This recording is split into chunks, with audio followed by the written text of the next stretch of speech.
दोस्तों आपने एक लाइन तो ज़रूर सुनी होगी कि सावधानी हटी और दुर्घटना घटी।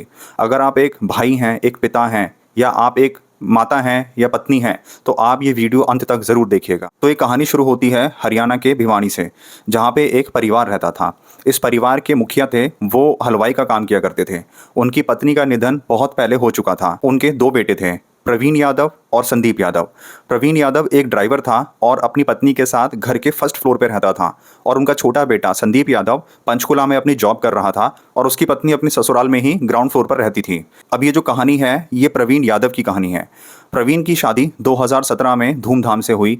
ये एक अरेंज मैरिज थी। प्रवीण की शादी रवीना नाम की लड़की से हुई। रवीना घर में आई और एक अच्छी बहू के रूप में उसने काम करना शुरू किया। अब जैसा कि मैंने आपको बताया कि प्रवीण एक ट्रक ड्राइवर था, तो वो कई कई दिनों तक ड्राइविंग के लिए बाहर रहता था और उसके पिता भी हलवाई का काम करते थे, वो भी घर से बाहर रहते थे। घर में सिर्फ प्रवीण की पत्नी और उसके छोटे भाई की पत्नी रहते थे। अब कुछ समय बाद प्रवीण का एक बेटा भी होता है। अब समय आ जाता है 2020 का, जब लॉकडाउन शुरू हुआ था। अब इसी दौरान रवीना ने कुछ शॉर्ट्स देखने शुरू करे, इंस्टाग्राम पर रील्स देखना शुरू की और इसी को देखते हुए उसके अंदर रील्स बनाने की जो इच्छा है वो जाग उठी और उसने भी अब इंस्टाग्राम पर और सोशल मीडिया पर रील्स बनाना शुरू कर दिया और उन पर पोस्ट करना शुरू कर दिया। अब साल आता है 2023। 2023 में रवीना के अच्छे खासे फॉलोअर्स होने लगे, उसको काफ़ी अच्छे व्यूज़ भी मिलते थे। अब इसी के चलते रवीना की पॉपुलैरिटी बढ़ने लगी।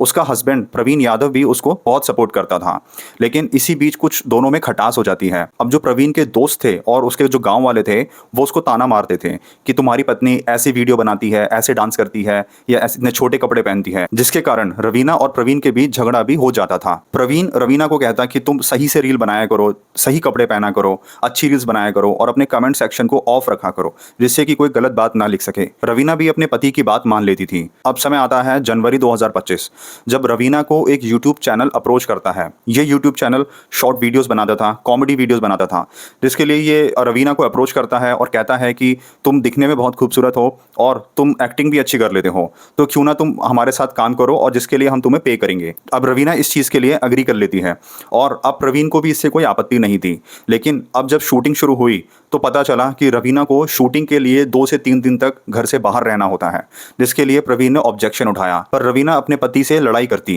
कि नहीं, मुझे शूटिंग पर जाने दो और मुझे रोक टोक मत करो।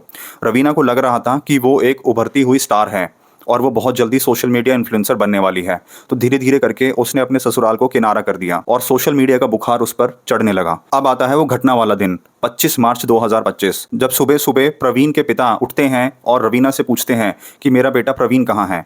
तो रवीना कहती है कि सुबह सुबह बिल्कुल 3 बजे के करीब वो ड्राइविंग के लिए घर से निकल गए।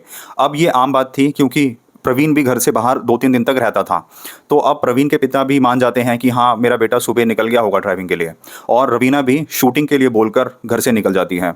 रवीना जब 3 दिन बाद शूटिंग से घर आती है तो देखती है कि घर में सारे लोग बहुत परेशान हैं। रवीना सबसे पूछती है कि क्या हुआ, तो प्रवीण के पिता कहते हैं कि प्रवीण को गए हुए 3 दिन हो गए और वो अभी तक घर नहीं लौटा और उसका फ़ोन भी स्विच ऑफ जा रहा है।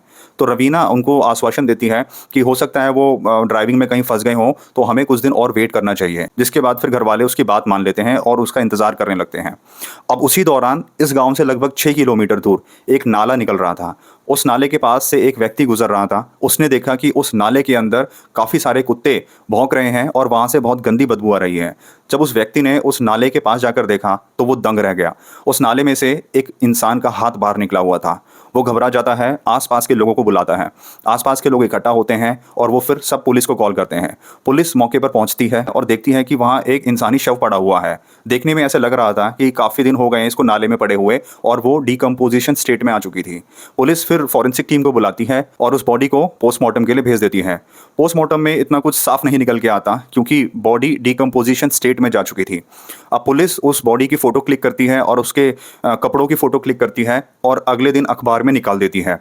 अब ये अखबार पूरे गांव और आसपास के इलाकों में सर्कुलेट होता है और यही अखबार भी जाता है प्रवीण के घर पे। प्रवीण के पिता जब अखबार पढ़ रहे थे तो उनकी नज़र उस फोटो पर चली गई। प्रवीण के पिता को लगा कि ये शायद उनका बेटा जैसा दिख रहा है। वो तुरंत अपने छोटे बेटे संदीप यादव को पंचकुला से बुला लेते हैं और बोलते हैं कि ये प्रवीण जैसा दिख रहा है और वो घर पे काफ़ी दिनों से नहीं आया। संदीप अपने पिता के साथ तुरंत पुलिस स्टेशन पहुंचता है और वो पुलिस वालों को बोलता है कि सर, ये फ़ोटो आई है हमारे घर पे, ये अखबार आया है जिसमें ये एक फ़ोटो है और ये मुझे अपने भाई जैसा लग रहा है। पुलिस उन दोनों को वो डेड बॉडी दिखाती है, जिसके बाद संदीप और उसके पिता उस डेड बॉडी को देखकर फूट फूट कर रोने लगते हैं। वो शिनाख्त कर लेते हैं कि ये डेड बॉडी किसी और की नहीं, सिर्फ प्रवीण यादव की है। अब सारे लोग बहुत दुखी हो जाते हैं, किसी को समझ नहीं आ रहा था कि आखिर ये प्रवीण के साथ किया किसने।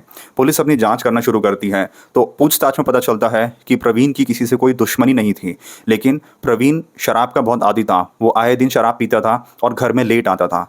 तो अब यहाँ पर पुलिस के द्वारा एक थ्योरी बनाई जाती है कि हो सकता है कि रात को प्रवीण ने ज़्यादा शराब पी ली हो और ज़्यादा शराब के नशे में वो नाले में गिर गया हो, और क्योंकि रात का समय होगा तो वहाँ पर कोई मौजूद नहीं होगा, जिसके कारण प्रवीण की मौत हो गई हो।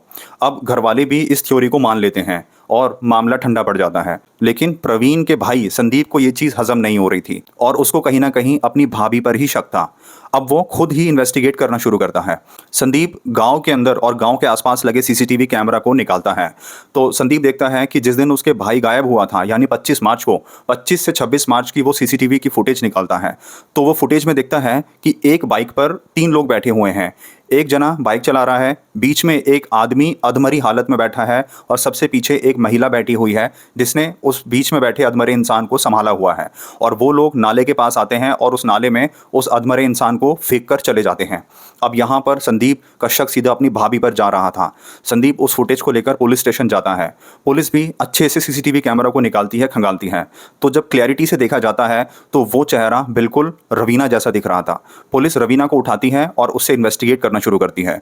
अब क्योंकि रवीना कोई हार्डकोर क्रिमिनल नहीं थी तो वो एक टाइम बाद टूट जाती है और सच बताती है। पुलिस इंटेरोगेशन में पता चलता है कि रवीना और प्रवीण की आए दिन लड़ाई होती रहती थी, क्योंकि रवीना कई दिनों तक, इनफैक्ट कई हफ्तों तक वो घर से बाहर रहती थी, जो प्रवीण को बिल्कुल पसंद नहीं था। प्रवीण ने रवीना को बहुत बार मना किया कि तुम शूट करो पर घर से बाहर मत जाओ, रात को अपने घर आ जाओ।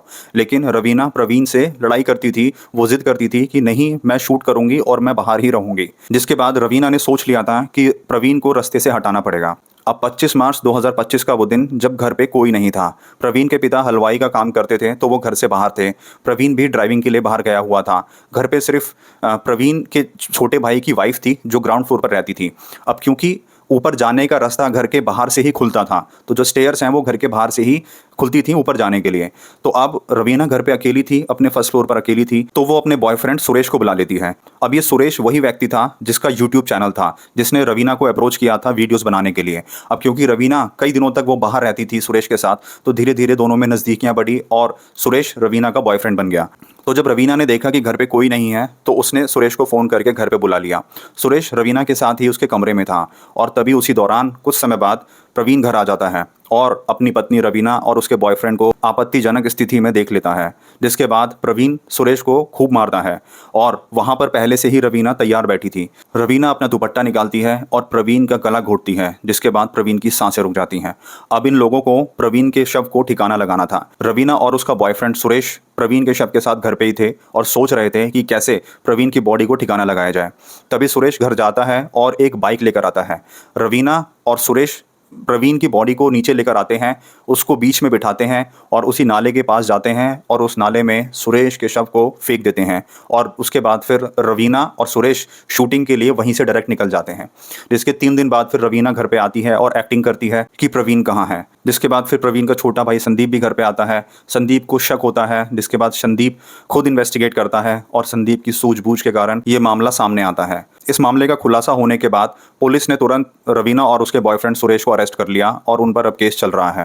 दोस्तों, इस केस से हमें ये सीख मिलती है कि हमें अपने पत्नी, अपने बच्चों का खास ख्याल रखना चाहिए। हमें पता होना चाहिए कि ये बाहर कहाँ जा रहे हैं, किससे मिल रहे हैं, घर से कब निकल रहे हैं और कब वापस आ रहे हैं। सेम ऐसे ही पत्नियों को अपने पतियों का भी ख्याल रखना चाहिए कि वो घर से कब निकल रहे हैं, कब वापस आ रहे हैं, किससे मिल रहे हैं। और बच्चों का तो खास ख्याल रखना चाहिए, क्योंकि आजकल की जनरेशन आपको पता है कि किस लेवल पर पहुंच गई है। तो ये था आज का केस। मिलते हैं अगली कहानी में एक नए केस के साथ। तो ऐसे ही ट्रू क्राइम स्टोरीज देखने के लिए वीडियो लाइक करके चैनल सब्सक्राइब कर दें, बेल आइकन प्रेस कर दें, जिससे नेक्स्ट वीडियो आपसे मिस ना हो।